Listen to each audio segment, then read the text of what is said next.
आपको उसमें एक भी मुसलमान नहीं दिखेगा, 10 के नंबर में भी एक भी मुसलमान नहीं दिखेगा। चलिए मुसलमान वाली बात साइड कर दीजिए, अगर इतना ही दिक्कत है तो जो टॉप की 3 कंपनीज़ है वो हमारे यूपी में ही है, और यूपी का सीएम कौन है? योगी आदित्यनाथ। जैसे हमारा रुपया बाहर हो चुका है, ठीक है ना, ये सब चीज़ें नहीं दिखाई जाती हैं टीवी पे। उनको सिर्फ हेटरेट स्प्रेड करना है, मंदिर मस्जिद हिंदू मुस्लिम क्योंकि दिखा रही है। लाइक ये हमारा अभी बहुत बड़ा क्वेश्चन है, और ऐसा है कि आप सिर्फ और सिर्फ जातिवाद करके इंडिया में नहीं जीत सकते हैं। ये लोगों को अब समझना पड़ेगा, क्योंकि अगर आप जातिवाद करते रहेंगे तो उससे हम लोग को, मेरा मानना तो ये है कि रोड में खड़े हो कि मैं किसी का झंडा लेके नाम चिल्लाऊंगा तो उससे घर से मेरा पैसा नहीं आता है। मेरे को सही। आपका क्या नाम है? मेरा नाम मोहम्मद यासिर है, और मैं भी अभी फ़िलहाल के चीज़ों में बहुत सारी चीज़ें मैंने देखी है। ऐसा नहीं है कि मैं जो चीज़ अंधे तरीके से पूरा फॉलो करूं।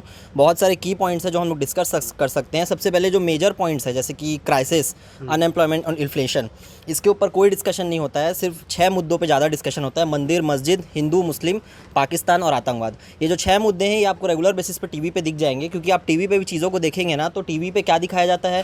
पहली बात तो पूरी मीडिया बिक चुकी है, ठीक है ना। वो जो चाहते हैं वो दिखाते हैं, और जो मेजर मुद्दे हैं वो नहीं दिखाते हैं। सबसे पहली बात, आप रिसेंटली देखे होंगे लद्दाख में जो प्रोटेस्ट हो रही थी। सबसे एक और चीज़, सबसे बड़ा हमारे इंडिया का one of the biggest scam electoral bonds था, ठीक है। इलेक्टोरल बॉन्ड, इलेक्टोरल बॉन्ड का एक एग्जांपल मैं दे सकता हूँ। जैसे आप देखेंगे अभी रिसेंट बेसिस पे, मतलब अपना जैसे योगी आदित्यनाथ भी बहुत बोलते हैं गौ माता के लिए, उतना बहुत प्रेम है उनके लिए, और गौ माता की हत्या से बहुत दिक्कत है उनको। पर आप देखेंगे ना, आप एक बार इंडिया का ना अभी भी चेक कर सकते हैं, आप अपने फ़ोन में चेक कर लीजिए, top 5 beef exporters of India. पहली बात तो आपको उसमें एक भी मुसलमान नहीं दिखेगा, 10 के नंबर में भी एक भी मुसलमान नहीं दिखेगा। चलिए मुसलमान वाली बात साइड कर दीजिए, अगर इतना ही दिक्कत है तो जो टॉप की 3 कंपनीज़ है वो हमारे यूपी में ही है, और यूपी का सीएम कौन है? योगी आदित्यनाथ। तो अगर इतनी ही दिक्कत है आपको गौ माता की हत्या से, तो ये चीज़ों को बंद करा दीजिए। वो ये चीज़ें मीडिया में नहीं दिखाते हैं, मीडिया में, क्योंकि उनको सिर्फ हेटरेट स्प्रेड करना है। वो ये मेजर पॉइंट्स दिखाएंगे ना तो काफ़ी इम्पैक्ट पड़ सकता है हमारी नॉर्मल पब्लिक पे, जो कि नहीं पड़ता है, ठीक है ना। और आप देखेंगे तो टॉप 10 एशियन करेंसीज में से हमारा रुपया बाहर हो चुका है, ठीक है ना। ये सब चीज़ें नहीं दिखाई जाती हैं टीवी पे। उनको सिर्फ हेटरेट स्प्रेड करना है, मंदिर मस्जिद हिंदू मुस्लिम, क्योंकि उनको बीजेपी तो तीसरे नंबर पे जीडीपी ला करके उसी को गा रही है कि तीसरे नंबर पे जीडीपी आ गई। तीसरे नंबर पर जीडीपी देखेंगे, जीडीपी तीसरे नंबर पे आ गया है, तो हमारा हंगर इंडेक्स में और भी तो पाकिस्तान से नीचे चला गया है हमारे इंडिया का पोजीशन। मतलब 50 to 60 बड़े इंडियंस आज भी 5 किलो चावल में जी रहे हैं। हम लोग को, मतलब अगर इतने ही हम लोग जीडीपी में ऊपर चले गए हैं तो आज भी गरीब लोग क्यों लाइन में लग रहे हैं 5 किलो चावल के लिए? 80 करोड़ लोगों को आपको राशन प्रोवाइड करना पड़े, इसका मतलब क्या है? वो किसी को बताने की आवश्यकता नहीं है मेरे हिसाब से, क्योंकि यहाँ पे क्या है, कितनी बेरोज़गारी है। मोदी जी कहते हैं, एक वीडियो में उनके देखने को मिला कि आज से 5-6 साल पुरानी वीडियो है वो, हालांकि कि पकोड़ा बेचना भी रोज़गार है। तो रोज़गार और जीविका में एक फ़र्क होता है मेरे हिसाब से, कि आप जीवन बिताने के लिए कुछ भी कर सकते, लेकिन रोज़गार नहीं है ना वो। ऐसे तो फिर हर चीज़ में फिर रोज़गार, भीख मांगना भी रोज़गार है, जीविका थोड़ी है यार, रोज़गार है वो भी। ऐसा है कि वो रेगुलर बेसिस पे देखेंगे तो जो एम्प्लॉयमेंट का जो एक रेट होता है, ठीक है ना, वो वैकेंसीज़ नहीं बढ़ रही हैं। लोग हर साल 12 लाख 9 लाख 15 लाख लोग अप्लाई कर रहे हैं, पर वैकेंसीज़ उतनी की उतनी ही रह रही है, बल्कि और कम होती जा रही है। हमको समझ नहीं आ रहा है कि ये गवर्नमेंट जॉब और जो वैकेंसीज़ है ये जा कहाँ रही है। लाइक ये हमारा अभी बहुत बड़ा क्वेश्चन है, और ऐसा है कि आप सिर्फ और सिर्फ जातिवाद करके इंडिया में नहीं जीत सकते हैं। ये लोगों को अब समझना पड़ेगा, क्योंकि अगर आप जातिवाद करते रहेंगे तो उससे हम लोग को, मेरा मानना तो ये है कि रोड में खड़े हो कि मैं किसी का झंडा लेके नाम चिल्लाऊंगा तो उससे घर से मेरा पैसा नहीं आता है। मेरे को काम करना पड़ेगा, रोज़गार मिलेगा, तब जाके ही मेरे घर वाले आगे बढ़ेंगे और चीज़ें आगे बढ़ेंगी। तो ऐसे देश आगे नहीं बढ़ेगा। ये ऐसा है कि आप देश को पूरे तरीके से वो कर रहे हैं, मतलब एक भटका रहे हैं, डाइवर्ट कर रहे हैं। हाँ, भले आप ऑन पेपर दिखा रहे हैं कि हमारी टीम इतनी अच्छी है, इतने बड़े बड़े प्लेयर्स रखे हैं, पर आप जब फील्ड पे जा रहे हैं तो फील्ड पे देख रहे हैं ऊपर ही नीचे हो रहा है सब कुछ, तो उससे नहीं होता है। ऑन पेपर आप जीडीपी दिखा रहे हैं बहुत ऊपर जा रही है, आप तो अपने प्लस पॉइंट्स ही दिखाएंगे, पर अब माइनस पॉइंट्स जब देखेंगे तो आपको पता चलेगा कि भाई बहुत सारी चीज़ें हैं जो कि नॉर्मल पब्लिक से जब आप मिलोगे, पूछोगे, तो वो अपना आक्रोश दिखाते हैं, कहीं ना कहीं एग्रेशन दिखाएंगे आपको।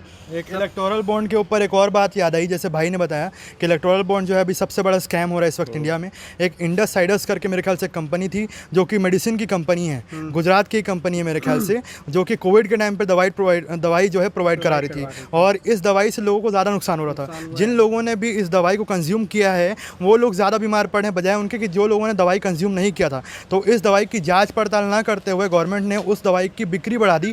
इवन और पैसे, चंदे जो थे उस कंपनी ने गवर्नमेंट को प्रोवाइड किया इलेक्टोरल बॉन्ड की तरफ से, मतलब इलेक्टोरल बॉन्ड जो है उसके माध्यम से इनको पैसा प्रोवाइड किया गया है। इसलिए लोगों को ये मरने दे रहे हैं, लोगों की जान की कोई वैल्यू नहीं है। तो आपको इसके पीछे रिसर्च करवाना चाहिए था, इस दवाई की बिक्री बंद करानी चाहिए थी, लेकिन ये चीज़ नहीं हुआ, और उसी की वजह से कोविड में बहुत सारे लोगों की जानें गई है, बहुत सारे लोगों की। आप जो जैसे एक और मुद्दा देखेंगे सबसे मेन तो करप्शन, जो बीजेपी वाले मोस्टली करप्शन का मुद्दा यूज़ करते रहते हैं। मैनिफेस्टो में भी अपने ये लेके आया है कि हम जो है तो करप्शन बंद करेंगे, करप्शन मुक्त भारत चलिए होगा। ठीक है, मान लेते हैं कि वो करप्शन बंद करने वाले हैं। करप्शन तो वो डिमोनेटाइजेशन के टाइम पे भी बंद करने वाले थे, उन्होंने एक सीधा लाइन दिया था। करप्शन बंद करने का फंडा ये है ना कि जितने करप्ट लोग हैं वो सब पार्टी में ऐड हो गए हैं, हाँ। तो करप्शन खत्म हो गया है कितने indirectly। सारे पॉलिटिकल लीडर्स, नेता, उनके ऊपर दुनिया भर का आरोप था, एलिगेशन था, चार्जशीट था, ठीक है ना, जब तक वो बाहर थे।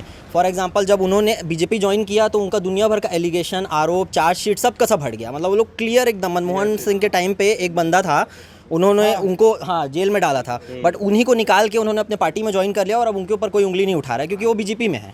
तो अभी ये मनमोहन सिंह के ऊपर भी एक पुरानी क्लिप वायरल होती नजर आ रही है, उसके ऊपर भी बहुत सारा मुद्दा उठा है कि मनमोहन सिंह मुसलमानों के हित की बात कर रहे हैं, ये पहला सम्मान मुसलमानों को मिलना चाहिए। इस पे आप क्या इस बोलेंगे? पे ये बोलना चाहेंगे कि जो वो वीडियो थी ना, वो एक्चुअली में जो क्लिप वायरल हो रही थी उसमें उन्होंने ये बोला है कि जो भी माइनॉरिटीज़ बोला गया है और ST SC और सारे लोगों को उन्होंने बराबर से उसमें कहा गया। लेकिन उस बात को ना देखते हुए PM मोदी ने जो अभी राजस्थान में हाल ही में जो बयान किया है उसमें सिर्फ और सिर्फ मुसलमानों को ही कहा गया। क्यों?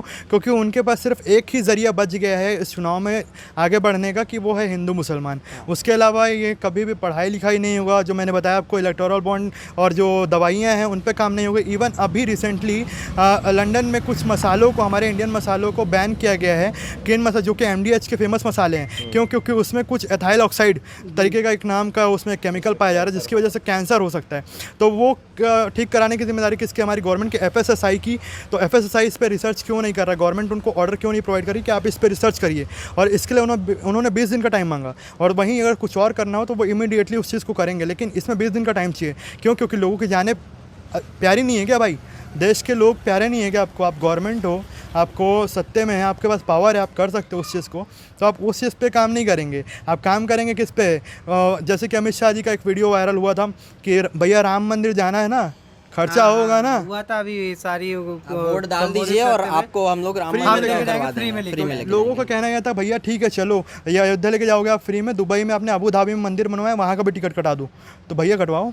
वहाँ का थोड़ी ज़्यादा महंगा पड़ेगा। बस वहाँ का क्या, अभी तक कि MP में भी नहीं ले जा पाए हैं किसी को। और चलिए ठीक है, अपना मंदिर बना बहुत अच्छी बात है, बट ऐसा है कि उस चीज़ को हमको इसमें प्ले में नहीं लाना चाहिए। जैसे मंदिर मस्जिद से राम मंदिर बनवाया उन्होंने, लेकिन राम मंदिर की ओपनिंग की वीडियो आप देख लीजिए, मुझे दिखा दीजिए कि कहीं पे भी कोई भी एक गरीब आदमी मंदिर के अंदर जाता हुआ नजर आया हो। इवन सारे सेलिब्रिटीज अभी भी जल्दी से चीज़ नहीं जाने मिल रहा है किसी को भी। और चलिए मंदिर वाला मुद्दा तो पूरा साइड ही कर दीजिए, और भी कई मेजर मुद्दे हैं जिनके ऊपर डिस्कशन होना चाहिए, पर उनको पूरी तरीके से इग्नोर कर दिया जाता देश है। में सबसे बड़ा मुद्दा बेरोजगारी का है, जो आज यूथ हमारे बेरोजगार होकर घूम रहे हैं, उस पर अभी तक कोई भी चर्चा नहीं की गई है बीजेपी की तरफ से। और जबकि राहुल जी जब से अभी आए थे, युवा न्याय की बात की है उन्होंने, ठीक है, तो बीजेपी खामोश है और कांग्रेस की कहीं ना कहीं गारंटी सफल होती है, उससे आप सहमत हैं? एक टाइम पे make in India, startup India ये सब भी चालू किया था, ये सब प्रोजेक्ट्स उनके फेल हो गए हैं। और ये जो बोलते हैं ना कि अब की बार 400 पार, अब की बार 400 पार, मेरा कहने का मतलब ये है कि अब की बार पेट्रोल भी 400 पार, डीजल भी 400 पार अगर होता है तो बेशक मैं तो यही चाहूँगा। अगर पब्लिक बोल रही है ना अब की 400 पार, जो कि मुमकिन नहीं है, पॉसिबल नहीं है, क्योंकि 2 चरण हो चुके हैं अभी तक के, और मेरे को जितना दिखा है वो मुमकिन नहीं है, पर होता भी है ना तो मैं तो यही कहूँगा कि चलो ठीक है, सब साथ में डूबेंगे। अब की बार पेट्रोल भी 400 पार, डीजल भी 400 पार और सब चीज़ 400 वही पार। चीज़ है कि 2014 के पहले हम लोग 70 रुपये लीटर में पेट्रोल ले लेते थे, उस टाइम भी हमको महंगा लगता था, उस टाइम हम लोग 30 में डलाते थे, लेकिन अभी 100 का है तो झकमरा का डलाना पड़ता है, क्योंकि भाई नीड है तो करना पड़ेगा। पहले 102 रुपये था, सिर्फ 2 रुपये कम करके आप क्या साबित करना चाह रहे हो? वो भी पॉलिटिकल रीज़न से हुआ है कि जो कि इलेक्शन से पहले 2 रुपये, 3 रुपये, 5 रुपये कम होता है, उससे पब्लिक को खुश नहीं होना चाहिए, क्योंकि वो इलेक्शंस के बाद वो 10 रुपये बढ़ने वाला है। और मैं तो ये भी कहता हूँ कि अगर इस बार आई बीजेपी, जो कि देखा जाएगा जो होता है, तो ये जो 100 रुपये पेट्रोल है ना, ये आपको दिख जाएगा ये साल के एंड होते तक कि 135 140 टच करेगा ही करेगा बेशक। लेकिन पहले ऐसा लग रहा था कि लहर है, लेकिन अभी कुछ टाइम से ऐसा नज़र आ रहा है कि लहर एक कंपटीशन में तब्दील होता हुआ नज़र आ रहा है। और हम लोग चाह रहे हैं कि ऐसा ही एक हेल्दी कंपटीशन रहे, ताकि चुनाव में रिजल्ट जैसा भी आए, जिसका भी आए, नो इश्यूज़, लेकिन जो कंपटीशन है वो एक हेल्दी कंपटीशन रहना चाहिए। जैसे कि अभी हम लोग देख रहे हैं कि साउथ का रिजल्ट इस वक्त बहुत अच्छा पॉजिटिव नज़र आ रहा है कांग्रेस के लिए, और वही धीरे धीरे करके नॉर्थ की तरफ भी बढ़ रहा है। उम्मीद करते हैं कि अगर इसी चरण में आगे चुनाव हुए और ऐसे रिजल्ट आया तो होप सो रिजल्ट बहुत अच्छा आएगा, और युवा वापस से रोज़गार पा पाएगा और एजुकेशन पे थोड़ी सी ध्यान दी जाएगी। ये लोग जैसे अभी फिलहाल में आप देखेंगे 400 पार का नारा लगा रहे हैं, 400 पार करेंगे। अगर इतना कॉन्फिडेंट हैं अपने उस बात पे कि हम 400 पार करने ही वाले हैं, तो ये बीजेपी कांग्रेस वालों का अकाउंट क्यों फ्रीज़ की? अरविंद केजरीवाल को सिर्फ और सिर्फ एक बयान के रीज़न से क्यों अंदर डाल दी जेल में। मतलब उनके पास अभी भी अरविंद केजरीवाल के अगेंस्ट कोई एक पुख्ता प्रूफ नहीं है, वो सिर्फ डेट को आगे बढ़ा रहे हैं ताकि एक बार इलेक्शंस निकल जाए वो बंदा बाहर ना आ पाए, ठीक है ना, ताकि हम एक उन लोगों को वीक करके निकल जाएं आगे। और दूसरी चीज़ ये जो अपने कांग्रेस वालों को इन्होंने फ्रीज़ कर दिया अकाउंट, तो अगर ये इतने ही कॉन्फिडेंस में है कि हम 400 पार कर ही रहे हैं तो ये सब चीज़ें क्यों कर रहे हैं, क्योंकि ये तो फेयर है नहीं।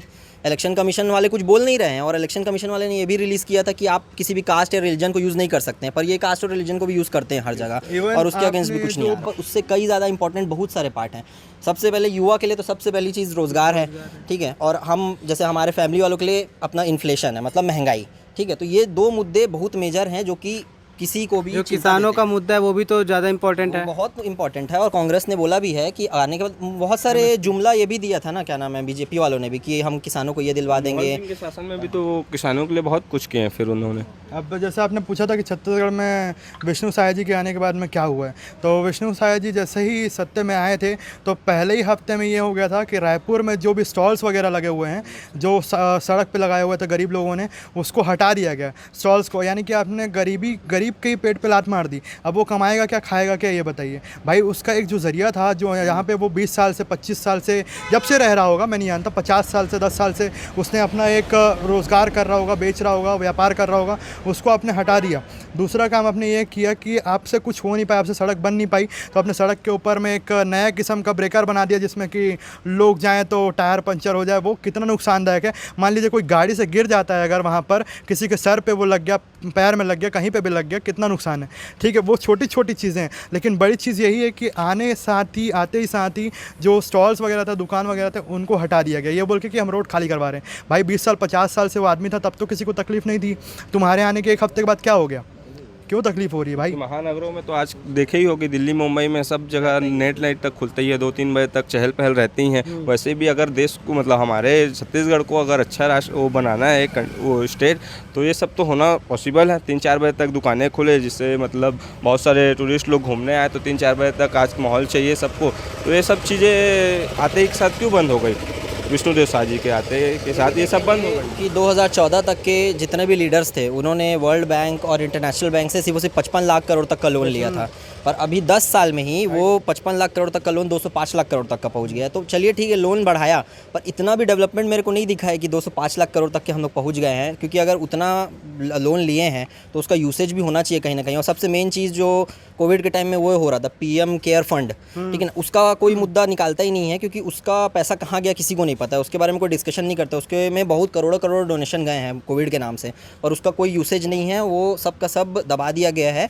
तो ये इन शॉर्ट ये पूरी ये जो पॉलिटिकल पार्टी है बीजेपी ना, ये बहुत करप्शन में बहुत आगे है, और सिर्फ ये जातिवाद करके आगे बढ़ते जा रही है, और मतलब ये है कि धर्म के नाम पे चूतिया बना रही है। भीमराव अम्बेडकर के जो संविधान चल रहे हैं जब शुरू से, उनको भी छेड़छाड़ करने की कोशिश की जा रही है। अब की बार 400 पार के नारे इसलिए नहीं लग रहे, संविधान चेंज करने के लिए लग रहा है। ये बड़ा मुद्दा, मतलब लोकतंत्र की हत्या की जा रही है अगर कहा जाए तो। तो इसकी वजह से क्या है कि मुस्लिम्स तो ठीक है, वो तो है ही टारगेट में, नो इश्यूज़, लेकिन इसके अलावा ST SC जो कि जिनके लिए बाबा भीमराव अंबेडकर जो है वो क्या है, वो मेरे को तो नहीं बताने की आवश्यकता, कि वो खुद जानते हैं कि क्या है। इवन आप उनको ले लीजिए, सिख को ले लीजिए, सिख समाज वाले, वो बेचारे खालिस्तानियों में गिनती हो जाते हैं। तो ये क्या है कि मतलब सिर्फ आप अच्छे हो, बाकी सब कुछ ना कुछ कहीं ना कहीं से आतंकवाद से जुड़े हैं, या संविधान को आप बदल देंगे, या माइनॉरिटीज़ का हक छीन लेंगे, या मुस्लिम तो घुसपैठिया है, चुनाव के वक्त में इंडियन हो जाते हैं, जातिवाद करके जिनको फ़ायदा मिल रहा है, तो ये उसी मुद्दा को आगे बढ़ाए जा रहे हैं। और इंडिया सेक्युलर कंट्री था, है और रहेगा, उसको कोई चेंज नहीं कर पाएगा, पर इनको क्या उससे फ़ायदा मिल रहा है ना, भी तो ये लोगों को उससे भटका रहे हैं, मैनिपुलेट कर रहे हैं कि हिंदू मुस्लिम करेंगे तो इनको उस मुस्लिम के लिए हेट्रेड आएगा, और ये लोग मेरा बटन इसलिए दबाएंगे हिंदू समझ के। पर ऐसा कुछ नहीं है, हिंदू को कभी खतरा नहीं था, उस टाइम में भी नहीं था, आज भी नहीं है, सब साथ मिल के रहते हैं। कोरबा में जैसे पिछली बार चुनाव हुए तो लोकसभा के, तो उस समय पे भी बीजेपी की लहर थी, लेकिन उसके बाद भी यहाँ बाजी मार ली गई थी, यहाँ बीजेपी की कोई लहर थमी नहीं थी। क्या इस बार भी ऐसा हो सकता है? इस बार ऐसा है कि लोगों को चीज़ें समझ आएंगी धीरे धीरे, क्योंकि बहुत सी ऐसी चीज़ें हैं जो कि सामने आ रही हैं लोगों के। बहुत सारे लोगों से मैंने बात करते हुए देखा है, और आप नॉर्मली कहीं ऐसे पोल वोल भी देखेंगे ना, तो चीज़ें दिख रही हैं कि इस बार टफ कंपटीशन होने वाला है। ऐसा नहीं होगा वन साइडेड हो जाएगा इस बार। आई विश कि इस बार हमारे उसमें आएगा, क्या बोलते हैं, और इन शॉर्ट लोगों को, चलो हमारे उसमें नहीं भी आया तो लोगों को समझ आनी चाहिए एक बार कि ये मंदिर मस्जिद से ज़्यादा इंपॉर्टेंट बहुत कुछ है लाइफ में। बहुत कुछ है। वोट जरूर डालने जाएं, क्योंकि अगर हम बात करें वोटिंग की तो 2 चरण हुए हैं जिनमें से सबसे कम वोट मध्य प्रदेश का रहा है। आप अपना वोट दीजिए, आपका वोट देना अधिकार है, ये आपका सबसे पहला अधिकार होना चाहिए। ऐसी तमाम खबरों को देखने के लिए बने रहिए हमारे साथ द बेबाक।